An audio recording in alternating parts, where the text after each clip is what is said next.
ஸ்ரீமத்யை கோதாயை நமஹ. இன்னைக்கு திருப்பாவையில் 12வது பாசுரம் அனுபவிக்கலாம்.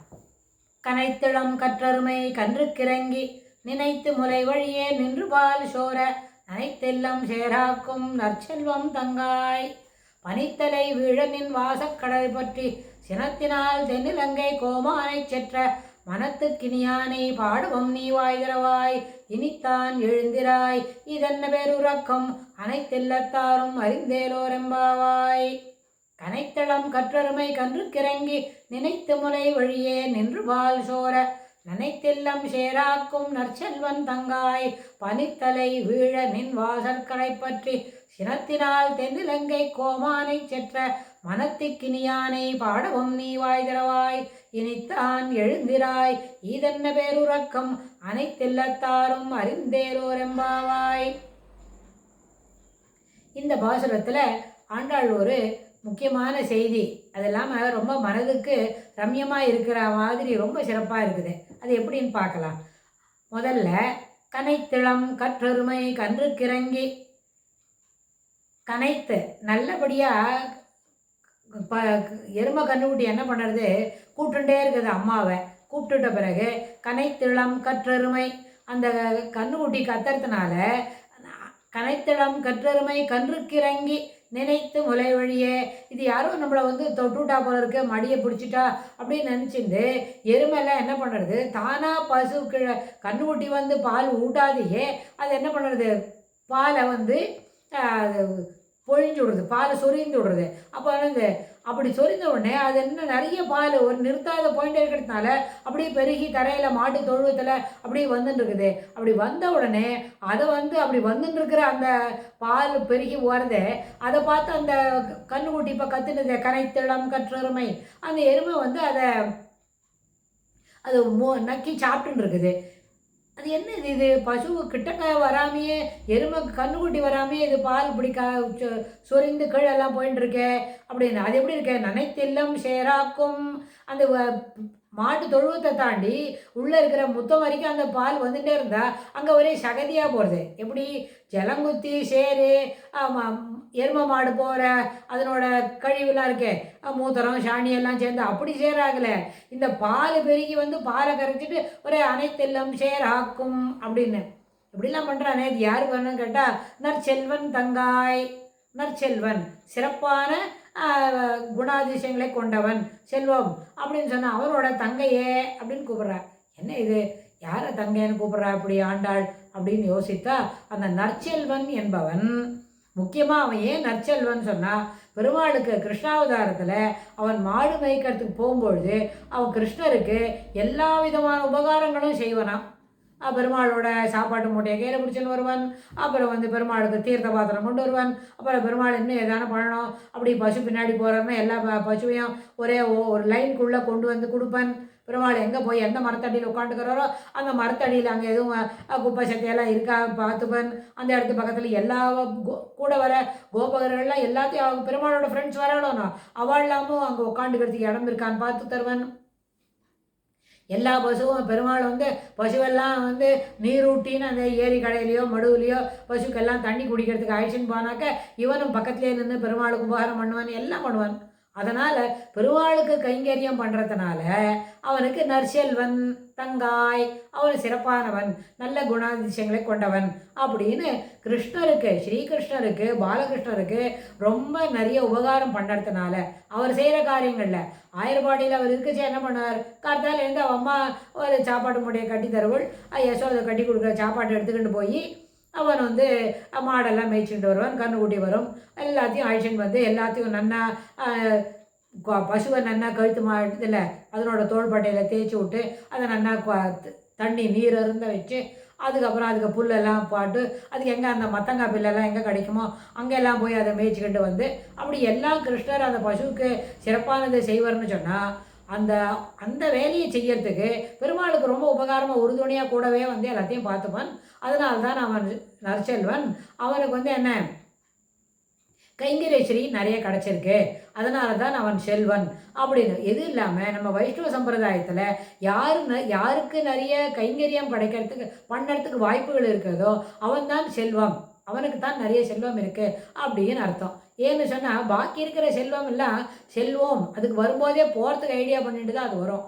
அதனால் அந்த செல்வத்தை காட்டிலும் மானிட்டரி பெனிஃபிட்ஸ், மானிட்டரி அக்குமுலேஷன் அதை காட்டிலும் இந்த கைங்கரேஸ்வரி ரொம்ப சிறப்பு அப்படின்றத உணர்த்தத்துக்காக வேண்டிதான் நற்செல்வன் தங்காய் அப்படின்னு கூட்டா. அப்புறம் இன்னொன்று, நற்செல்வன் அப்படின்ற வார்த்தை வந்து லக்ஷ்மணஹா லக்ஷ்மி சம்பன்னஹா, அதாவது ராமாவதாரத்தில் பெருமாளுடைய காட்டுக்கு வனவாசம் வந்தபோது வந்த இளைய பெருமாள், இளைய பெருமாளுக்கு கூட என்ன நற்செல்வன் என்ற பேர் சிறப்பாக பொருந்தும். முதல் விஷயம் ஏன்னு சொன்னால், ராமருக்கு ராஜ்யமே இல்லை.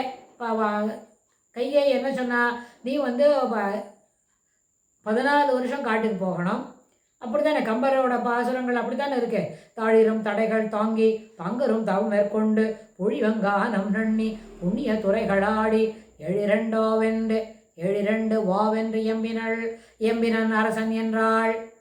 ராஜா சொல்லியிருக்கார், தசரத மகாராஜாவோட இன்ஸ்ட்ரக்ஷன், உன்னை வந்து 7 ஆண்டின் வாவென்று 14 வருஷம் கழிச்சு திரும்பி வா அப்படின்னு சொல்லி அனுப்பிடுவா. நீ வந்து என்ன பண்ணிக்கணும், ஜடாமுடியை தயார் பண்ணிக்கிண்டு, ஜடாமுடியை சரி எப்படி பண்ணிக்கணும், சாதாரண முடி.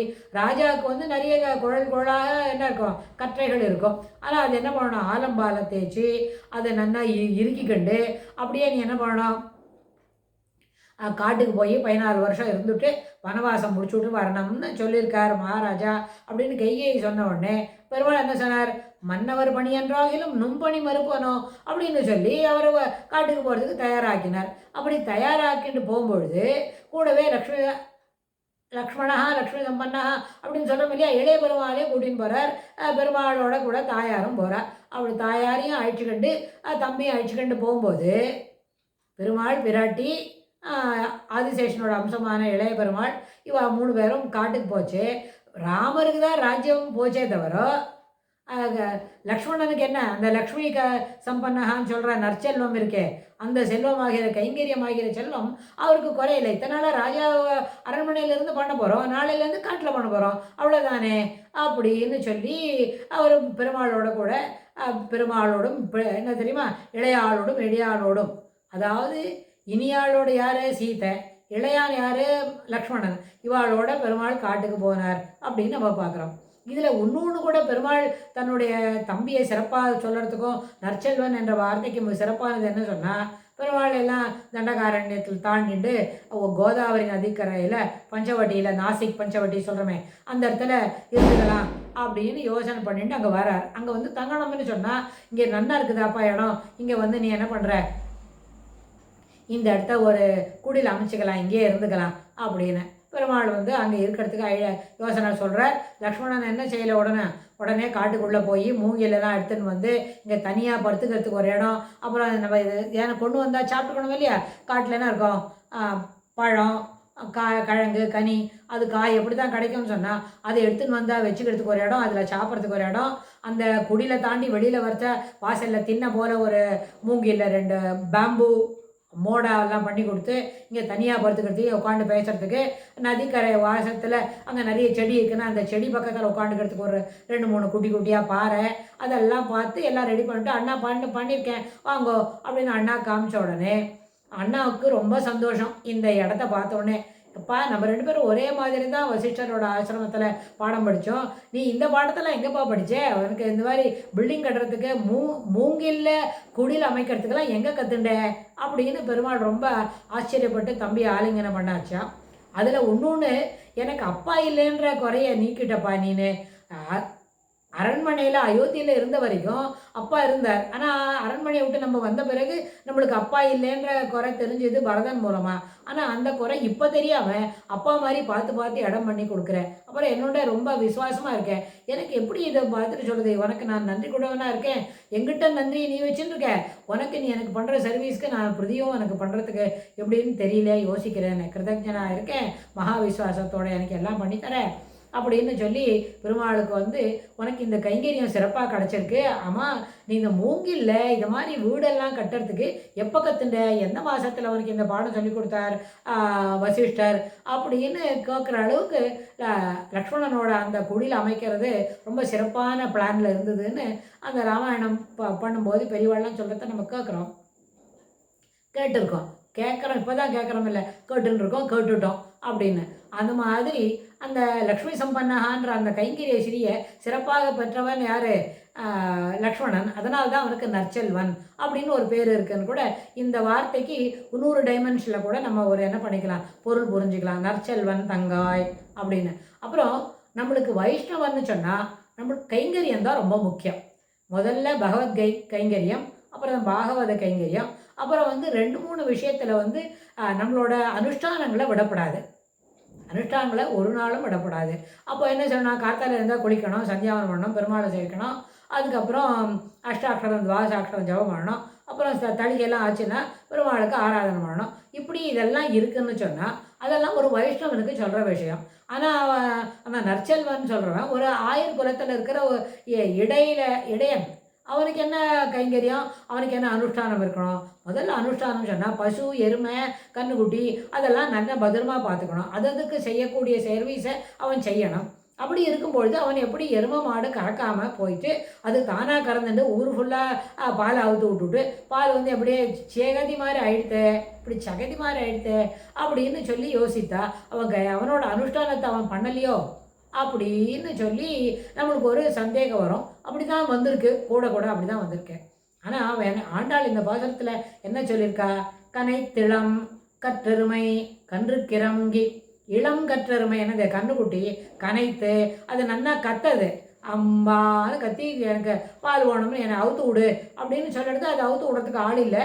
அவன் தான் பண்ணணும். அந்த நற்செல்வன் இருக்கானே அவன் தான் அவுத்து விடணும். அவன் அவுத்தே விட்டுட்டுல அது என்ன பண்ணுறது, அது அங்கேயே நிற்கிறது. அது கத்தாத பார்த்துட்டு அம்மா எருமை வந்து பாலெல்லாம் சொரிஞ்சு விடுறது தரையிலன்னு சொல்லி நம்ம பார்க்குறோம்.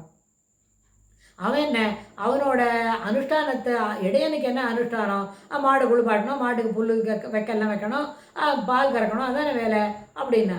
ஆனால் ஆண்டாள் என்ன சொல்லிருக்கா? இளம் கற்றெருமை கன்றுக்கு இறங்கி அப்படின்னு, கனைத்து இளம் கற்றெருமை கன்றுக்கு இறங்கி அப்படின்னு சொல்லி கத்தரை அதுக்கு கொடுக்குன்னு சொன்னால் அப்போ எருமை தான் கறக்கலைன்னு ஆச்சே தவிர மாட்டு தொழுவத்தில் இருக்கிற பசுக்கெல்லாம் பால் கறந்துட்டா தான் நம்ம வந்து என்ன பண்ணிக்கணும், புரிஞ்சுன்னுட்டோம். அப்போ பசுவோட பால் கறக்கிறதுன்னு சொன்னால் அப்போ ஒரு வேலை செய்யிட்டா பாதி வேலை செய்யாது போயிட்டானா, அப்புறம் இது அரை வேலையில் சேர்த்திக்கியா அப்படின்னு இல்லை.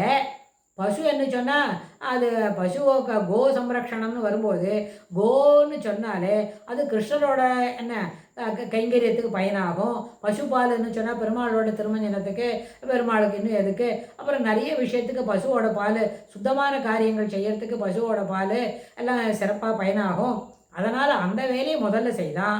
அது செய்து முடிச்சு அந்த பாலெல்லாம் எங்கே கொண்டு வைக்கணுமோ அங்கே வச்சு அதெல்லாம் ட்ரான்ஸ்ஃபர் பண்ணி ரெடி பண்ண உடனே அதுக்குள்ளே பெருமாள் கூட்டாச்சு. அவனை பெருமாளுக்கு ஏதோ செய்யணும்னுக்காக வேண்டி கிருஷ்ணரோட போனான். அப்போ போனத்தில் இந்த காரியம் கொஞ்சம் தமுத்து போச்சு.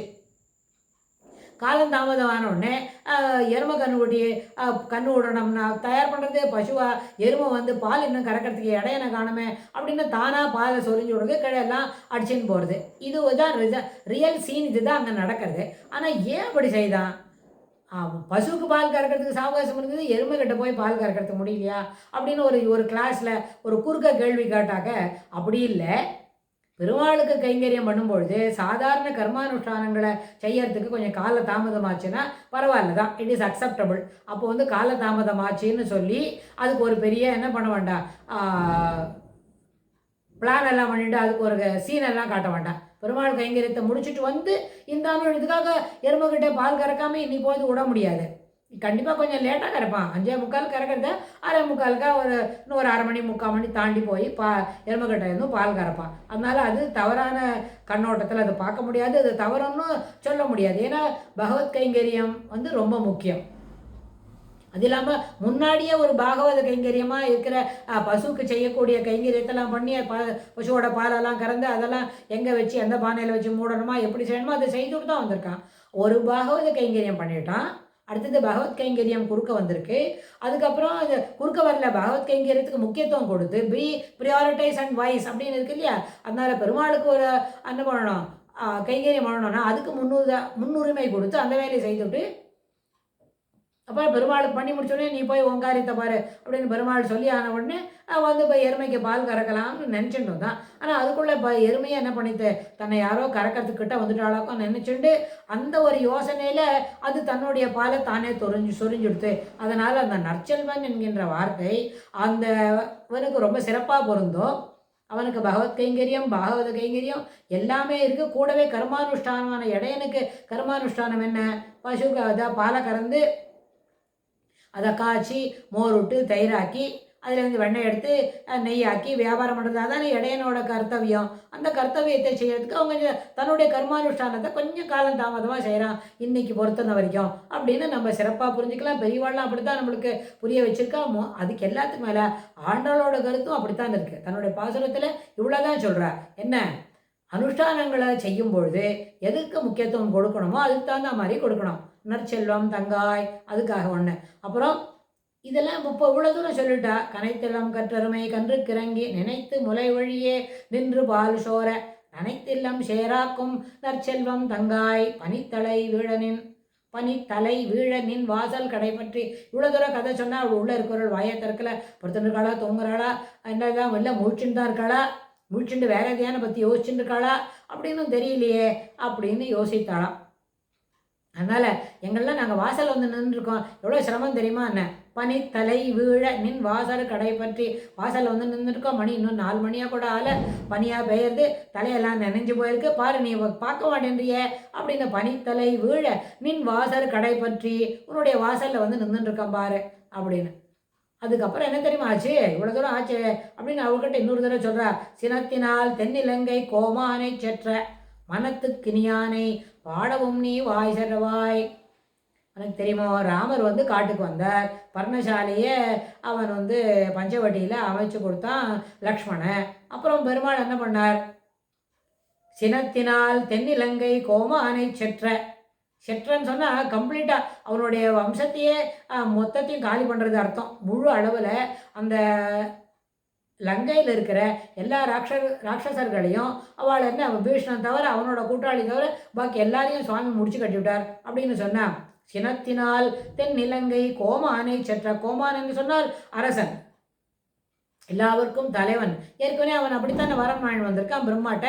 நான் எல்லாருக்கும் மேலாக இருக்கணும், எனக்கு முடிவே வரப்படாது அப்படின்னு. அதனால் ஆனால் பெருமாளுக்கு என்ன வந்துடுத்து? பிராட்டியை வந்து அபகரிச்சுன்னு போயிருக்கான். அப்படின்றதுனால சினத்தினால் தென்னிலங்கை கோமானை செற்ற. அந்த தென்னிலங்கையில் இருக்கானே அவனை என்ன பண்ணிட்டார்? அவனுடைய ராட்சசர்களையே அந்த வம்சத்தையே என்ன பண்ணிட்டார்? செற்ற முழு அளவில் முடிச்சுட்ட. அந்த யார் தெரியுமா? மனத்துக்கினியானை பாடவும் நீ வாய் தரவாய். அவன் மனத்துக்கினியான். ஏன்னு சொன்னா ராம அப்படின்னு சொன்னா நிச்சயமா என்ன இருக்கும்? மனம் வந்து முழு அளவில் சந்தோஷப்படும். ராமஹ ராமஹ அப்படின்னு சொல்லிகிட்டே இருந்தா மனம் வந்து இனிமையாக மாறும். மனம் வந்து அதில் என்ன இருக்கும்? அனாவசியமான எண்ண ஓட்டங்கள், எதிர்மறையான எண்ண ஓட்டங்கள் எல்லாமே நசித்து போகும். தொடர்ந்து என்ன பண்ணியிருக்கலாம்? மனம் இனிமையாக இருக்கிறதுக்கு. என்னப்பா கொஞ்சம் இங்கே ஒரு கிளாஷ் ஆகுது போல இருக்கேன். என்ன கிளாஷ்ன்னு கேட்டால், அவன் நற்செல்வன் தங்காய், அவன் கிருஷ்ணனுக்கு தொண்டு புரிகிற ஒரு நல்ல நண்பன். அப்படி இருக்கும்போது அவனுடைய தங்க ராமரை பற்றி நினச்சிட்டு இருக்காளா? அப்படி மனத்துக்கினியானே பாடவும்னு. ஏன்னா அங்கே சொல்லணும்னு சினத்தினால் தென்னிலங்கை கோமானை செற்ற. தென்னிலங்கைக்கு தலைவனாக இருக்கிற அந்த ராவணனை முடிச்சுவிட்ட அந்த ராமனை பற்றி சொல்லிட்டு இருக்கோன்னு சொன்னால், அந்த நற்செல்வன் சொல்லுக்க அந்த கைங்கரிய ஸ்ரீக்கு சிறப்பாக தன்னை உதாரணமாக காட்டின்ற லக்ஷ்மணனோட திருத்தமையனார். அவர் திருத்தமையனார் மட்டும் இல்லை, இந்த லோகத்துக்கே அவர் தான் என்ன பிதாகமஸ்ய ஜெகதா மாதா தாத்தா பிதாமகா அப்படின்னு கிருஷ்ணர் பகவத்கீதையில் சொல்கிற மாதிரி இந்த உலகத்துக்கே அவனுக்கு அவங்க அப்பன்டா, தகப்பன் சாமிடா நான் அப்படின்னு சொல்லி தகப்பன்னு தன்னை சொல்லிக்கிறதுனால அந்த அவனை பார்த்து என்னக்கா அவன் எப்படி ரமயதி மனசு பெருமாள் வசிஷ்டரே பெருமாளுக்கு எப்படி பேர் வச்சார்? லக்ஷ்மணனுக்கு லக்ஷ்மணா லக்ஷ்மி சம்பன்னா அப்படிலாம் பேர் வச்சு கொடுத்தான். ஆனால் ராமனுக்கு வரும்போது மனத்துக்கு இனியவன் ஏன்னு சொன்னால் ரமயதி இது ராமஹா அப்படின்னு சொன்ன எல்லாரோட மனத்தையும் என்ன பண்ணுவான்? நெகிழ வைப்பன். எல்லாரோட மனத்திற்கும் மகிழ்ச்சியை தருவன். எல்லாரோட மனத்திலும் இனிமையை புகுத்துவன். எல்லாரோட பக்கத்திலும் இனிமையை புகுத்துவதற்காகவே அருகிலேயே நிற்பான் அப்படின்றத அந்த மாதிரிலாம் பொருள் கிடைக்கணும் அப்படின்னு சொல்கிறதுனால ராம அப்படின்னு சொல்லி அவருக்கு ராமன் பேர் வச்சார். அதனால்தான் அவன் மனத்துக்கினியானை பாடவும் நீ வாய் தரவாய். இப்படிலாம் இருக்கே, படுத்துட்டே இருக்காத, நீ மனசுக்குள்ளே என்ன நினச்சிட்டு இருந்தாலும் அந்த ராமரை பற்றி சிறப்பாக பாடலாம், மூழ்ச்சிக்கோ அப்படின்னு சொல்கிறார். அதுக்கப்புறம் இன்னொன்று கூட சொல்கிறார், மனத்துக்கினியானை பாடவும் நீ வாய் தரவாய். பாடவும் நாங்கள்லாம் முதல்ல பாடிடுறோம், அப்புறமாவது நீ வாய் திறந்து நீயும் பாடத்துக்கு வா. நாங்கள் நன்னா பாடிட்டோம், இந்த வார்த்தையெல்லாம் அவனுக்கு காதில் கேட்கறது, உடனே இதை நீயும் திருப்பி you can also utter it அப்படின்னு நீயும் திருப்பி சொல்லலாம்னு மனசில் வருது இல்லையா? அப்போவாவது நாங்கள் பாடின பிறகாவது நீனும் பாடுறதுக்கு எங்களோட வந்து கலந்துக்கோ. அடுத்த செகண்ட் ஸ்டான்ஸா செகண்ட் ஃப்ரேஸ் எல்லாம் பாடணுமில்ல, 2வது பேராகிராஃப் பாடும்போதாவது நீ என்ன பண்ணுற, 2வது ஸ்டான்ஸா பாட ஆரம்பிக்கும் பொழுதாவது நீயும் வந்து கலந்துக்கோ. மனத்துக்கினியானை பாடவும் நீ வாய் தரவாய். இத்தனாழியாக என்ன கேட்டா, நாங்கள் வசதியான பொண்ணு, ரொம்ப பெரிய குடும்பத்துலேருந்து வந்திருக்கோம், ரொம்ப வசதியானவா, அதனால் நாங்கள் வாரணும் சொல்ல மாட்டோம், போகணும்னு சொல்ல மாட்டோம், கூப்பிட்டாலும் பதில் சொல்ல மாட்டோம், நாங்களேவும் பதில் சொல்லிவிட மாட்டோம், வாங்கன்னு வரவாளை கூப்பிட மாட்டோம் அப்படின்லாம் சொன்னியே. அது மாதிரி இருக்குச்சே. இங்கே வந்து என்ன சொல்கிறார், நீ வந்து மனத்துக்கினியானே பாடவும் நீ வாய் தருவாய். மனத்துக்கினியவனான ஸ்ரீராமச்சந்திரனை பாடுறதுக்கு நாங்கள் பாடிடுறோம், அதுக்கப்புறமாவது நீ வாயை திறந்து நீயும் பாட வருவா அப்படின்னு சொல்லி, மனத்துக்கினியானை பாடவும் நீ வாய் தருவாய். இனித்தான் எழுந்திராய் இதென்ன பேர் உறக்கம். இனித்தான் எங்களுக்கு ரொம்ப வேண்டப்பட்டவளே, உங்கள்கிட்ட ரொம்ப ஆசையாக இருக்குமே நாங்கள், நீ நன்ன இதென்ன பேர் உறக்கம், என்ன தூங்கிட்டே இருப்பியா, கொஞ்சம் முழிச்சிக்கோ அப்படின்னு சொன்னால் எப்படி அனைத்தெல்லாத்தாரும் அறிந்து. நம்ம 2 பேரும் இப்படிலாம் பேசிகிட்டே இருக்கோம், வீட்டுக்குள்ளெல்லாம் பால் வந்துடுது, இந்த சகதி இருக்குது, மனசில் எப்படி சந்தோஷம் வந்திருக்கு, நர்சல் வந்து தங்காய் இதெல்லாம் இருக்குது, அது எல்லாருக்குமே தெரிஞ்சு வேற போயிடுத்தப்பா, சீக்கிரம் முழிச்சிக்கோ அப்படின்னு சொல்கிறா ஆண்டாள். இதில் ஒன்று, நோற்ற சுவர்க்கம் புகுகின்ற அம்மனாய் அந்த பாசுரத்துலேயும், கற்றுக்கறவை கணங்கள் பல கறந்து அதுலேயும், கனைத்திலம் கற்றருமை கன்று கிறங்கி, இந்த 3 பாசுரத்துலையுமே என்ன கைங்கரியம், பெருமாளுக்கு கைங்கரியம் பண்ண வேண்டியது அத்தியாவசியம். அதில் வந்து எந்த மாற்றும் இல்லை. அதாவது பி ப்ரியாரிட்டைஸ் அண்ட் வைஸ். ஒரே சமயத்தில் பெருமாளுக்கு கைங்கரியம் பண்ணோம், வீட்டு வேலைகளும் செய்யணும், அப்புறம் பெருமாளுக்கு கைங்கரியம் பண்ணோம், வேறு ஒன்றும் வெளி இடத்துல போய் ஒரு வேலையை பார்க்கணும், அப்புறம் நம்மளோட அனுஷ்டானம் கர்மானுஷ்டானத்தை செய்யணும், அதுக்கப்புறம் பாக்கி வேலையும் பார்க்கணும் அப்படின்னு சொன்னால், பெருமாளுக்கு கைங்கரியம் பண்ணிவிட்டு அப்புறம் கர்மானுஷ்டானத்தை விடாது செய்யணும். இதனால் இப்போ என்ன ஆகும், கர்மானுஷ்டானத்தை விட்டுறணும். கார்த்தாலேருந்து குளிச்சு பெருமாளை சேவிச்சு சன்னியானம் பண்ணுற அந்த மாதிரி இருக்கிற கைங்கரிய அனுஷ்டானம் இருக்கே, ஒரு பிராமணனுக்கு உண்டான அனுஷ்டானம், இல்லை ஒரு இடையனுக்கு உண்டான அனுஷ்டானம் என்னவோ அதெல்லாம் விட்டுட்டு வேறு ஏதோ வேலை செய்யணுன்றது இல்லை. கண்டிப்பாக என்ன செய்யணும், உன்னுடைய அனுஷ்டானங்களை செய்யணும்.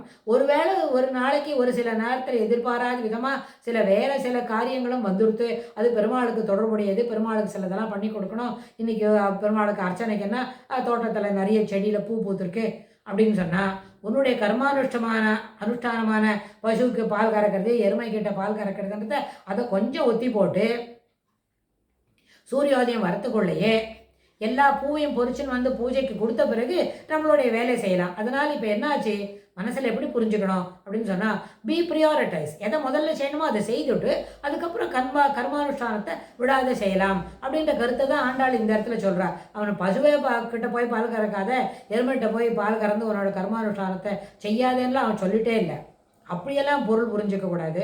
அப்படி பொருள் புரிஞ்சுக்கிறதுக்கு இங்கே இடம் இல்லை. அப்படி புரிஞ்சுட்டா எங்கோ ஒரு நடுவில் ஒரு வார்த்தைக்கு தவறான பொருள் நம்ம மனசில் வாங்குறோம்னு அர்த்தம். அதனால் பெரியவாள்லாம் இந்த பாசுரத்துக்கு எப்படி அர்த்தம் சொல்லியிருக்காளோ அப்படித்தான் நம்மளும் புரிஞ்சுக்கணும், நமக்கும் அதுதான் கர்த்தவியம் அப்படின்னு சொல்லி இந்த பாசுரத்தில் ஆச்சாரியருக்கு கைங்கரியம் பண்ணுறது, பெருமாளுக்கு கைங்கரியம் பண்ணுறது, அவரோட கர்மானுஷ்டானத்தை விடாது செய்கிறது, இது 3த்தை பற்றியும் சிறப்பாக என்ன ஆழ்ந்த மனசோட அது எப்படி இருக்கணும் உறுதியாக சொல்லித்தரா.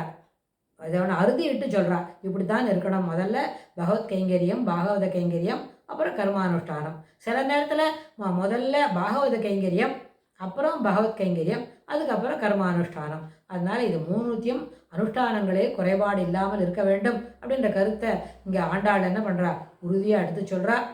அடுத்த பாசுரத்தில் இன்னும் என்ன சொல்கிறான்னு நம்ம பார்க்கலாம். ஆண்டாள் திருவடிகளே சரணம்.